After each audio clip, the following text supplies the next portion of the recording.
Chapter 15 is all about working capital management.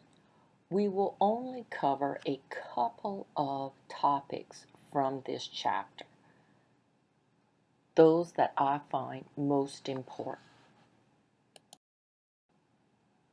Let's start off by defining different forms of working capital. Working capital is current assets. They're called working capital because these assets turn over. That is, they're used and then replaced during the year. Net working capital is equal to current assets minus current liabilities. Net operating working capital represents the working capital that's used for operating purposes. So we'll take our definition of net working capital and we'll add back in notes payable. Now, that means that the notes payable aren't part of net operating working capital.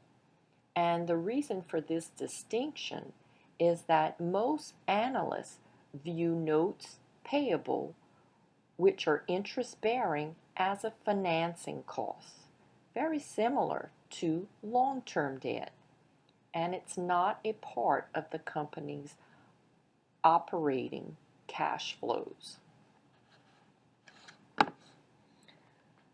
A firm's current assets investment policy is dependent upon the firm deciding the level of each type of current asset to hold and how to finance those current assets. And if you recall, current assets is made up of cash, accounts receivable, accounts payable.